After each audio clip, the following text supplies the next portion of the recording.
Be careful with frozen pizza. It is not the same food you remember. There was a time when pulling a pie from the freezer meant Friday night joy. Families around the table, cheese bubbling in the oven, a small slice of comfort after a long week. It felt safe. It felt real. But that scene has been stained. Today's frozen pizzas are bloated with imitation cheese stuffed with sky-high sodium, and in some cases contaminated with things no one should ever find in their food. The trusted shortcut has turned into a silent danger hiding in your freezer waiting for the next tired night when you need it most. This isn't nostalgia anymore. It is intimidation. It is a trap set by companies that know you'll keep buying even if the product no longer deserves the name pizza. And today we will reveal 5 frozen pizzas you should stop eating because the truth behind them will make you never look at that freezer aisle the same way again. What is real pizza? So let's pause for a second. What even is real pizza? Not the glossy photo on a cardboard box, but the kind that actually made us fall in love with it in the first place. Real pizza doesn't need tricks. It begins with 4 honest ingredients: flour, water, yeast, salt. The crust bubbles and chars in the heat. The tomatoes taste like tomatoes, and the cheese is true mozzarella that melts into silky pulls. That's it. No fillers, no chemical stand-ins. Just food that feels alive, meant to be shared around a table. Here's the catch in America. The word pizza is wide open. There's no rule book. A company can splash a photo of gooey cheese across the box, while loading the actual pie with imitation mozzarella, a lab blend of oils and starches designed to look the part, but never taste or nourish like the real thing. On the surface, it fools the eye. Inside your body, it makes a very different mark. But it doesn't all have to be fake. A few brands still treat pizza with respect: Newman's Own Amy's Organic American Flatbread, Lou Malnati's Home Run Inn. They cost more, yes. But they use real mozzarella, and they prove the tradition hasn't completely died. That's the dividing line. Pizza can either be a simple, honest meal, or a hollow copy engineered for the freezer aisle. The question is, which one are you pulling out of your oven? 1. Trader Joe. Trader Joe's has built a reputation as a place where shoppers expect something special. The aisles feel more personal, the labels promise quality, and the frozen section has long been a go-to for quick but reliable meals. That is why the news about their uncured pepperoni pizza hit so hard. This was not just another freezer brand. This was a store that many families trust. And yet in late August, that pizza was pulled into a federal health alert because it slipped into the country without the required U.S. reinspection. That missing step might sound like a technicality, but it is not. Reinspection is the checkpoint that confirms the product really matches the paperwork, that the cold chain held firm during transit, and that the labels say what they should. Without it, no one in the United States can verify the safety of the shipment. The alert named the Italian establishment as IT1558LUE and listed boxes made in mid-June with Best By dates in mid-August of the following year. Customers were told not to eat them. Return or discard, those were the only safe options. No illnesses had been reported. The retailer cooperated quickly. On paper, the story ends there. But for anyone who has leaned on frozen pizza as a small comfort, the deeper story is about trust. Pizza is supposed to feel safe, simple, and warm.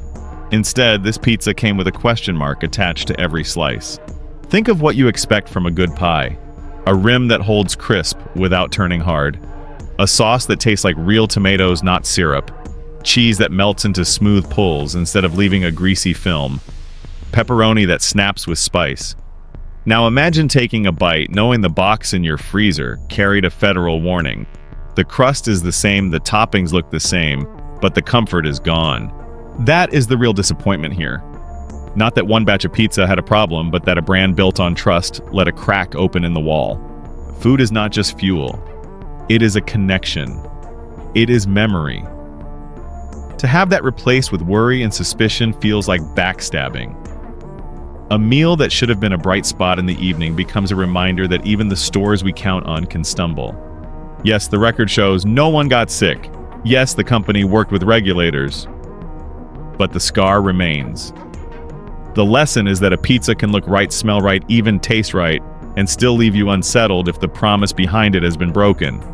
If you bought Trader Joe's uncured pepperoni pizza from Italy this summer, the details matter.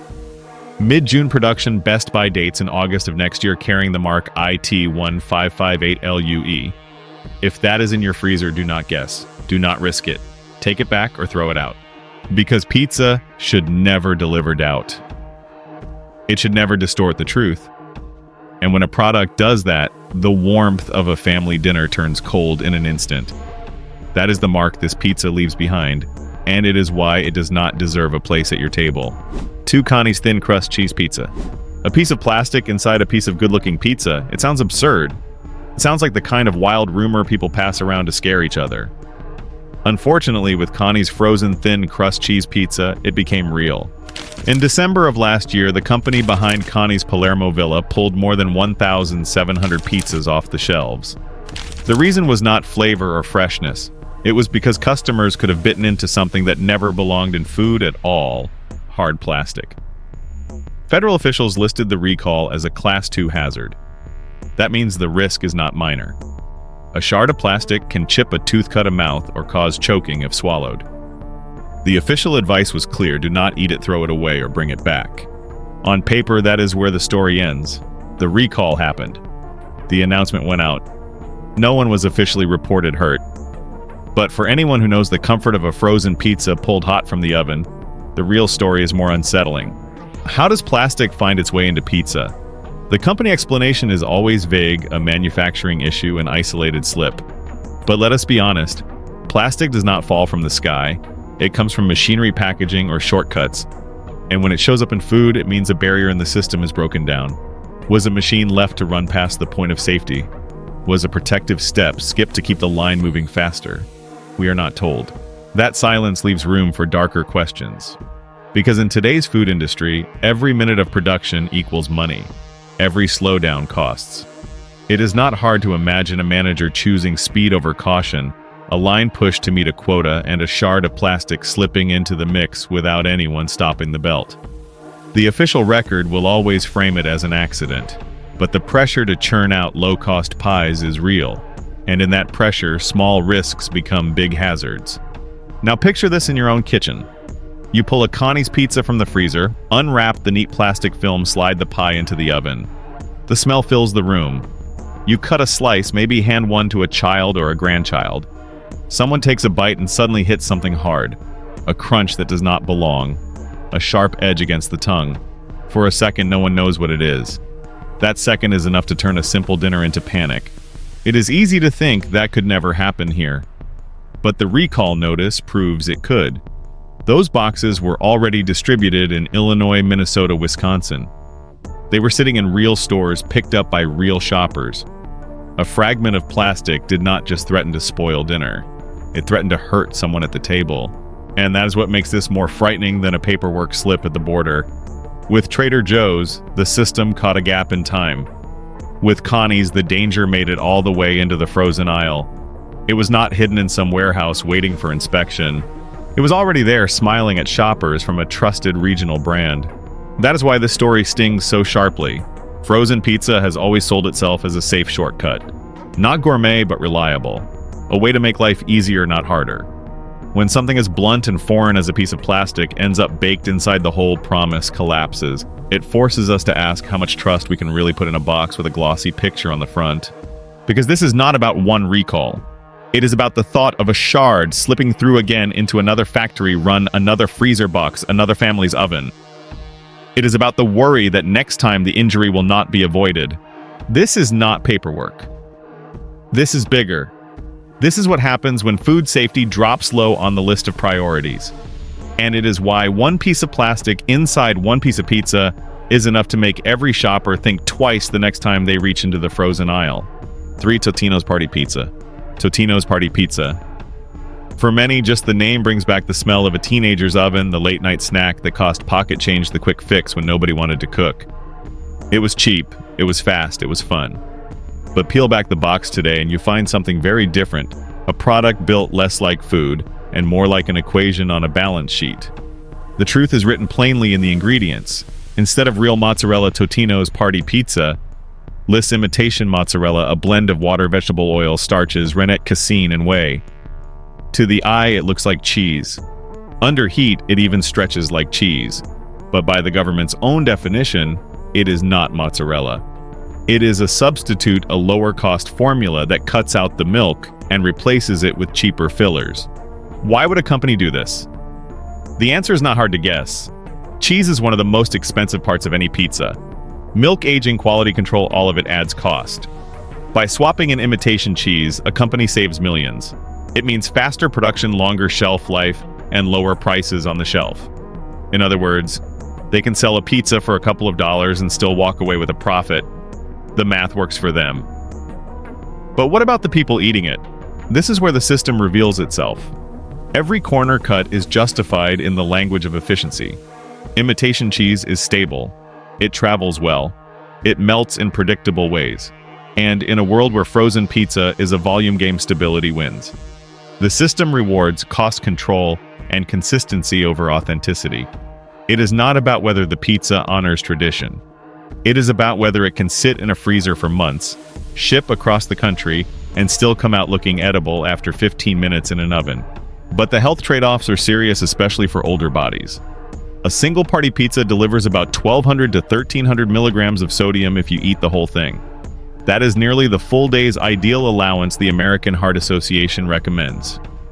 Short-term, that much sodium in one sitting can cause water retention, bloating, and a spike in blood pressure. For someone already managing hypertension, it can mean a pounding heart after what should have been a simple snack. Over time, the cost is heavier. A diet filled with high-sodium, ultra-processed foods raises the risk of chronic high blood pressure, heart disease, kidney strain, and even stroke. Study after study has linked ultra-processed food intake to higher rates of cardiovascular disease and premature death.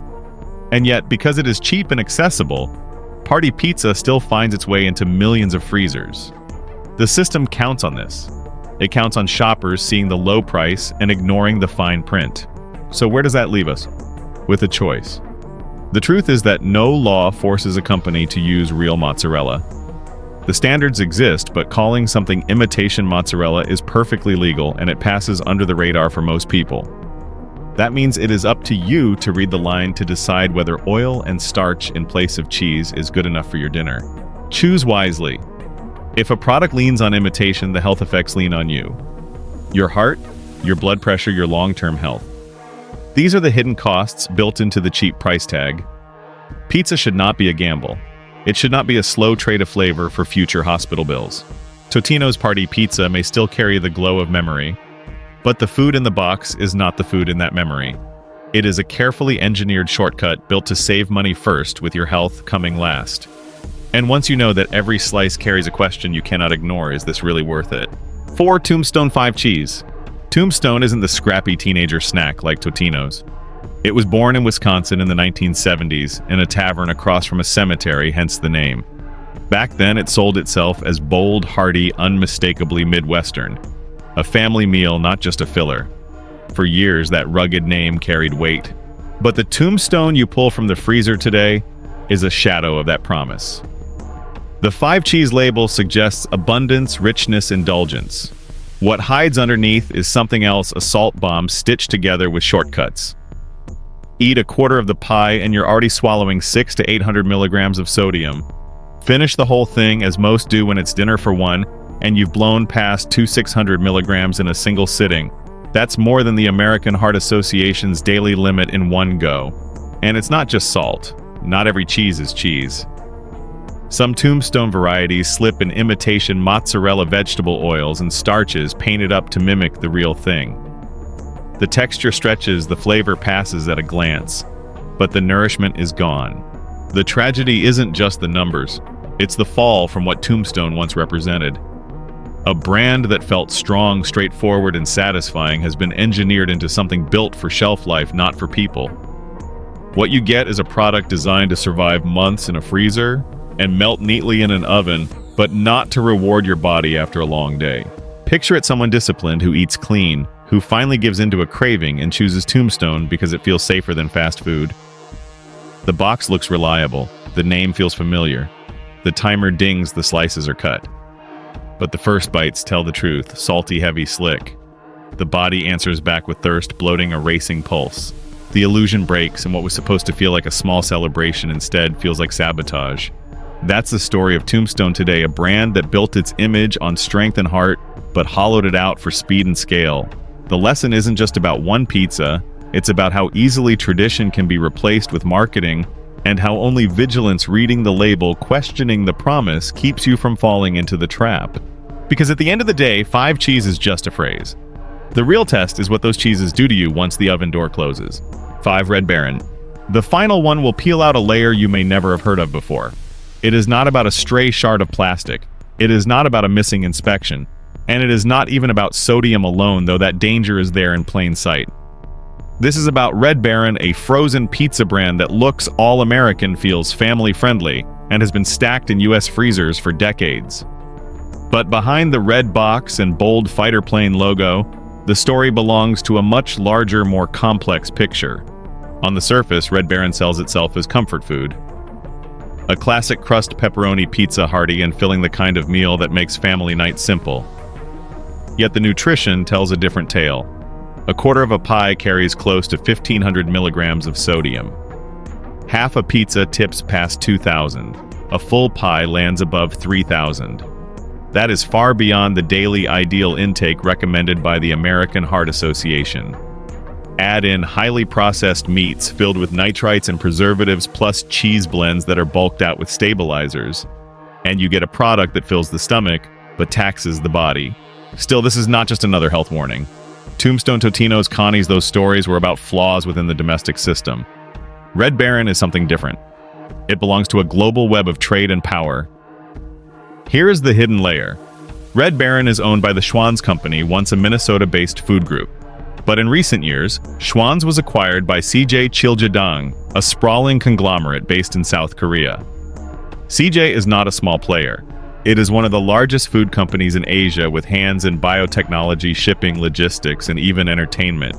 And now it owns a slice of the American freezer aisle. Why does that matter? Because when you buy a Red Baron pizza, you are not just buying dinner. You are participating in a system where decisions about cost, quality, and supply chain may be shaped not in the Midwest, but in corporate offices oceans away. And in a world where food and power are tightly linked, that raises uncomfortable questions. How much influence should a foreign food giant have over the meals served in American homes? Are choices about ingredients and production being made for health or for global profit strategy? We don't want to state anything that's beyond our knowledge for sure. But step back and you see the outlines of a system where frozen pizza is more than frozen pizza. It is part of trade policy, currency exchange, corporate power games. Every corner cut in cheese or sauce is not just about saving pennies. It is about margins that echo across continents. It is about shareholders, governments, and trade blocs that benefit when volume moves faster and costs stay low. Meanwhile, customers are the ones left with the outcome. A parent who wants an easy family dinner. A grandparent who wants to treat the kids. A shopper who trusts the name and the image of the Baron. They buy what looks simple and comforting, and in return they get a product dense with sodium preservatives and a web of decisions made far beyond their reach. That is the unsettling part. Red Baron is not unsafe in the way a contaminated product is unsafe. It is something subtler. A brand that feels rooted in American life but is actually steered by a global corporation whose priorities may never align with the health of the households who buy it. This is not good or bad in itself. It is simply the reality of modern food, a reality most shoppers never see. So, is it wrong to buy Red Baron? No. If you want it, you can buy it, but buy it with open eyes. Understand that what you are putting in your cart is not just a pizza. It is the product of a system where marketing covers complexity and where your health is only one small factor among many. The box looks warm and trustworthy. The logo feels familiar. But everything is not what it seems. And the only real protection you have in the end is to look deeper and to remember that even something as ordinary as frozen pizza can carry a story far larger than the dinner table. So we peeled back the layers of 5 frozen pizzas. Each one told its own story, from skipped inspections to shards of plastic, from imitation cheese to walls of sodium, and finally to global corporations shaping what shows up on our shelves. Now the question shifts to you. How does all of this make you feel? If you feel a little worried, that is not a weakness. That is a strength. Worry can sharpen the eyes. Concern can push us to look closer, to ask harder questions, and to stand a little taller when making choices in the aisle. That edge of unease can be the spark that drives us to be better, stronger, more deliberate about what we allow into our homes. Because in the end, there is no absolute right or wrong in what you buy. Everyone has their own reasons. Companies choose their shortcuts, regulators choose their limits, shoppers choose their priorities, they make their choices. And we as individuals can make ours. That is the quiet power we still hold. Thank you for staying with us through this journey. It means something that you gave your time and attention to, listen to reflect, and to consider what lies beneath the surface of familiar brands. Carry that clarity with you. Keep your mind open. Not just for a healthier stomach, but for a healthier way of living. Because when the world of food gets noisy and confusing, the clearest mind is the one that finds the strongest path forward. This video does not promote division within the United States or encourage segregation. All content is presented for the purpose of exploration, analysis, and fostering discussion based on current events, public sentiment, and social trends. We fully respect the United States Constitution and all federal regulations. If today's analysis made you think, drop a comment so we can keep the conversations going. And don't forget to like, subscribe, and hit the bell so you will never miss our next independent deep dive.